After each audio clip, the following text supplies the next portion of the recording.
Yo, what's up, gamers? Now you know what to eat, but do you know how much to eat? If you're trying to build muscle, stay lean, or game at your peak, dialing in your macros is like a cheat code to unlock that maximum performance. Now, most gamers and gym rats, they mess this up, right? They either eat too little protein, or they overload on junk carbs, or sometimes even avoid fats completely for whatever reason. So today, I'm going to break down exactly how much protein, carbs, and fats you need based on your goals. And here's the thing, you don't want to just blindly follow numbers, okay? The most important advice I can give you about your macros comes later in this video. So stick around until the end, because it could completely change how you even approach your nutrition. Now, if you haven't already watched my last video, the Gamer's Clean Eating List, where I go over exactly what foods to eat for better focus, energy, and muscle growth, make sure to check it out. All right, I've linked it in the description below, and you don't want to miss any of those key details. Now, always, this is not a fad diet. There's no unnecessary restrictions. It's just real science-backed nutrition to optimize energy, focus, and recovery. So if you guys are ready, let's get into it.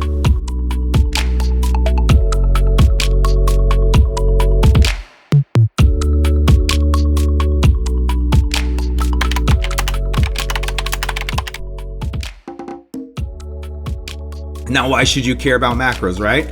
Well, if you've ever felt sluggish during long gaming sessions, or you've lost focus mid-match, or you struggled with muscle recovery, it's probably because your macros are off.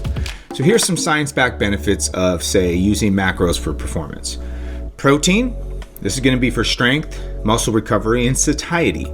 This is going to help you build muscles, stay full longer, and recover faster after workouts. Now, your carbs, that's for energy and reaction time. Your brain and muscles run on glycogen. So the right carb fuels focus and endurance. And notice how I said the right carb, okay? Because the type of carb actually matters. Now, fats, this is for your brain function and your hormones, essentially for like hormone balance, memory, and focus, especially for gamers who like to grind late hours, like me.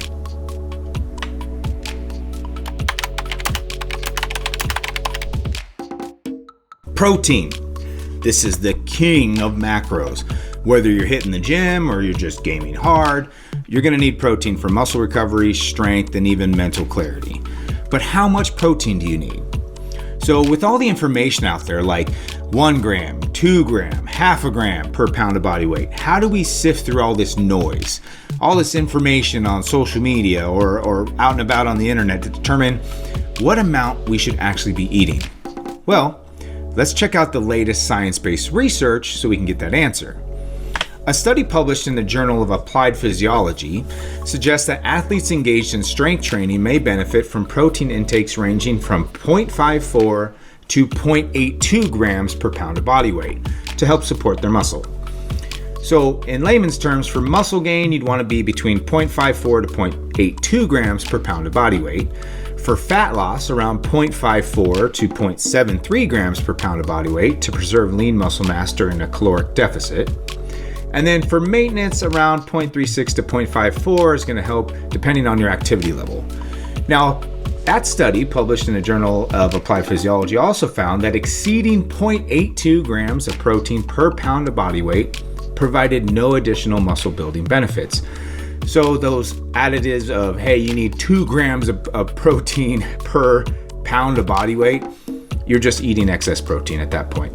0.82 per pound is kind of like the last of the diminishing returns. Anything after that, you're just kind of eating an excess of protein. Now, a meta-analysis in the British Journal of Sports Medicine concluded that protein intake beyond 0.73 grams per pound also didn't lead to further in muscle mass or strength. So what we can kind of suffice from the two research journals and the two different types of scientific research is that anywhere between 0.73 and 0.82 is kind of like our sweet spot. So if you were to say use 0.8 as like your go-to, you're right around that range. Okay, so remember, your best protein sources are going to be steak and ground beef. That's rich in iron and B12. Eggs for the choline and that whole protein that it produces. And wild-caught fish and shrimp. Okay, those are high in omega-3s for brain and heart health. And like I said, if you want a full breakdown of the best clean protein sources, I did cover them in the last video. It's called the Gamer's Clean Eating List. You'll find it in the description. Check it out after this. Just a friendly reminder. Unlike popular opinion, carbs are not the enemy, the right carbs. Your brain runs on glucose. So if you're constantly running low, you'll feel slow, sluggish, and off your game. The Institute of Medicine recommends that carbohydrates make up about 45 to 65% of your total daily calories, which is essential for providing energy to sustain both mental and physical activities. So, about how many carbs do you need? That's kind of a big range based on this science, and I'm going to go over exactly how to calculate it later on in the video. But as a general guide, for muscle gain, about 2 to 3 grams per pound of body weight. Personally, there's no way I could even hit that. Because the type of carbs I eat, it would almost be impossible for me to hit that many grams of carbs. For fat loss, about 0.5 to 1.5 grams per pound of body weight. For energy and focus, about 1.5 to 2.5 grams per pound of body weight. But here's a pro tip. You need to eat most of your carbs around your workouts or your gaming sessions for sustained energy. Meaning if you're going to have like a long gaming marathon or you're going to be doing a gaming tournament, carb up a little bit beforehand. If you're going to have a very intense workout session, get some carbs in before you go so you have all that extra glycogen stores. Okay? That was a pro tip. You're welcome. All right, for fats. Fats are crucial for brain function, hormone regulation, sustained energy, things like that. Cutting them too low can not only wreck your focus, your metabolism, but even your testosterone and your hormone levels. So how much fat do you need? For general health, you should aim for about 0.4 to 0.5 grams of fat per pound of your target body weight. And I'm going to go over the differences in a second. For example, if your goal weight is 180 pounds, that would equate to about 72 to 90 grams of fat per the day. Now, here's something very, very crucial I need you to remember. Your minimum intake, regardless of your goals. This is the bare minimum for everybody. It's essential not to drop below 0.25 grams of fat per pound of body weight. So at that 180 pounds, you wouldn't want to drop anywhere below 45 grams of fat for the day. This is just to maintain your basic health functions and your basic hormone levels, okay? Now, these recommendations are supported by research from the Institute of Medicine, which suggests that total fat intake should constitute about 20 to 35% of your daily calories, okay? And the reason why the grams seem so much lower on the fats than the carbs is every gram of fat equates to about 9 calories versus, protein and carbs, they're 4 calories per gram. Okay, so that's why the grams seem a little bit lower. As a reminder, your best fat sources are going to be like avocados, olive oil, beef tallow, grass-fed butter, egg yolks, things like that. Okay, now that you know what each macro does, let's talk about how to actually calculate your ideal protein, carbs, and fats. Now, I get this question a lot, and I think there's a lot of confusion about how you should calculate this. Should you use your current weight or your target weight? Now, before we jump into the formulas, here's something really important. Your macro numbers need to be based on your personal goal. That means whether you use your current weight or your target weight is going to depend on what you're trying to achieve. So for example, for protein, for most people, for the general public, you want to use your current weight. Now here's why. Protein is needed for muscle recovery and maintenance, so most people should calculate it based on their current weight to ensure that they get enough intake. Here's an exception though. If you're significantly overweight, you're morbidly obese, or you have an excess of 100, 200 pounds of fat to lose, you can base your protein intake based on your lean body mass to avoid the unnecessary excess, which would mean that you have to either go get a DECA scan or you have to get some sort of calculation from, say, your healthcare provider to give you what your lean mass tissue is. Then you can calculate it based on that. And like I said, that's the exception if you're significantly overweight. But for majority of the public, go off of your current weight. So for example, if you weigh 180 pounds, you're training hard, you're going to want to aim for around 0.54 to 0.82 grams per pound of body weight, which would mean anywhere between 97 to 148 grams of protein. Anywhere in that range is your target protein for the day. Okay? For carbs. Carbs is a little different than protein. For most people, if you're trying to lose fat or you're trying to lose weight, you want to use your target weight that you're trying to get to, that amount of pounds to calculate. If you're trying to gain muscle or gain weight, use your current weight. Okay, so that's the difference between protein and carbs. Carbs, whatever your target weight is, that's your baseline. For muscle gain, if you're trying to gain, you use your current weight, okay? So why? Carbs are your body's fuel. So if your goal is fat loss, calculating your carbs based on your target weight is going to help ensure that you're not over-consuming calories and over-consuming energy and then storing it as fat. Now, if you're trying to build muscle using your current weight, make sure you have enough fuel to recover and perform at your best. So let me give you an example. Say you're 180 pounds, but your goal weight is 160 pounds. So what you would do if you're trying to lose fat is you're going to multiply 160 pounds by either 0.5 or 1.5 grams per pound, okay? Meaning you're going to get between 80 to 240 grams of carbs per day. And that seems like a big fluctuation because it really is. You really need to listen to your body on how much carbs you need to consume and not consume. For example, my body runs the best. I find that I run the most optimal on minimal carbs, not complete elimination of carbs, but minimal carbs. And I get all my carbs from fruits and vegetables and some raw honey, some real, maple syrup, things like that. Like I said, I went over that in the other video. But me personally, I don't sit around 240 grams of carbs or 300 grams of carbs. I don't feel my best on that. I run on the lower end of the spectrum. Now, if you're looking to gain muscle, instead of calculating it at, say, 160 pounds, you're going to calculate your carb intake at your current weight at 180.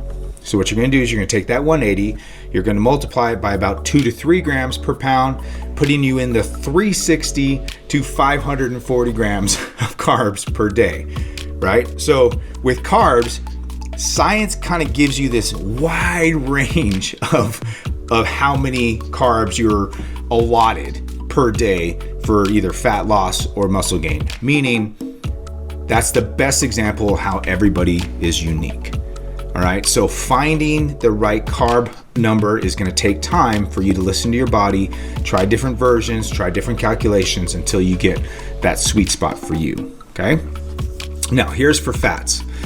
Fats is completely different than protein and carbs, meaning for fats, you always use your target weight. Always. Why? Unlike protein and carbs, fats should be based on your target weight to ensure you get the minimum necessary for hormone function and brain health without the excess storage. So for example, if you're 180 pounds, we're going to use this one again, your target goal weight is 160, you're going to take 160 and you're going to multiply that by 0.4 to 0.5 grams per pound, meaning you're going to aim anywhere between 64 to 80 grams of fat per day at that weight, okay? And remember, the absolute minimum should never drop below 0.25 grams per pound of your target weight to avoid hormonal disruptions. So if your target weight is 160 pounds, you never drop below 40 grams. Hopefully that's clear enough for you guys. So you kind of have like a difference between how you calculate your protein, how you calculate your carbs, and then how you calculate your fats. Fats are always based on your target weight. All right, I have a 30-day challenge for you guys, and here's the challenge. Try these macro guidelines for 30 days and see how they impact your energy, focus, and your physique. But before I break down the details of the challenge, there's something even more important to understand first. And this is what I alluded to in the beginning of the video, saying to stick around to the end, because this is the most important advice I can give you. Listen to your body. If there's one thing you should take away from this video, it's this. Listen to your body. Everyone responds differently to stimulus, whether it's nutrition, whether it's exercise, whether it's, brain stimulus. Everybody responds differently. Just like we all have different play styles in gaming. Some people like to be a tank. Some people like to be a healer. Some people like to go buck wild DPS and hopefully everybody else carries them. Talking about me. Anyways, what works perfectly for one person might not be optimal for someone else. Some people thrive on higher carbs. Others feel like they function better on higher fats. Some need more protein to recover, while others might not need as much. That's why the best macros for me might not be the perfect fit for you. So instead, use these macros I gave you as a baseline. The numbers in this video are backed by the best science available and work for the majority of people. But it's just the starting point, okay? It's just a starting area so you can start to filter in different calculations based on this starting point and find the sweet spot that works for you. So pay attention to how your body responds. If you're feeling strong, energized, and focused, you're on the right track. If not, tweak the macros ever so slightly until you start to get that energy, that focus, and that strength that you need to carry out your day. Adjust this based on your activity level. If you train a lot more, or you run a lot of gaming marathons, or if you're more sedentary, you may need to either increase or decrease the amount of carbs or protein of your intake. And the best advice I can give you is kind of track your progress over time. The best macro breakdown is the one that makes you feel and perform at your best. So tracking this and how you feel based on how you're eating, when you look back, you can sit there and almost like a chart say, okay, when I ate 0.75 grams of protein per day based on my current weight, I felt the best compared to when I ate at 0.54 or when I ate at 0.82. It kind of gives you an idea after tracking it how you're feeling on each type of macro that, you know what, I felt best eating this amount of carbs. I didn't really feel my best eating this amount of fat. So let me structure myself to where I'm eating where I feel the best. Okay, so that's the best advice I can give you based on what's like the best macros for me. It's let's get our baseline going like I gave you, and then track how you're feeling based on how you're eating, and then go back after say 90 days and look back and say, okay, I tried this for 30 days, this is how I felt. I tried this for 30 days, this is how I felt. I tried this for 30 days, this is how I felt. Which one did I feel the best? Okay, let me try that one again and see how I feel for the next 30 days and reconfirm whether that was the best for me or not. Hopefully that makes sense to you guys, okay? So back to the 30-day challenge. Here's what I want you to do. Number 1, use the macro guidelines in this video as your starting point. Number 2, eat clean based on that other video. Hit your macros and track how you feel for the next 30 days. Let's just start for 30 days. At the end of the 30 days, I want you to drop a comment below on this video and let me know how your energy, focus, and performance improved. So this is that first step to learning how to track how you're feeling, okay? That's the 30-day challenge. So, like this video if you found it helpful. Comment below, how does Ty stay at 10%? Right? Put that in the comment below. That's if you want me to make a video showing exactly what I eat in a day to stay lean, maintain my muscle, and perform at my best year-round. It'll be like a day in the life of eating for Ty James. That'd be kind of fun. Then you guys get to see how yummy food Priscilla makes. Oh my God, it's so bomb. Anyways, if you haven't seen my last video, like I said before, the Gamer's Clean Eating List, make sure you watch that next. It's linked in the description below. It's gonna help you figure out exactly what foods to eat to get to these macros and do it the right way. So for now, stay fueled, stay sharp, and game on. I'll see you guys on the next one.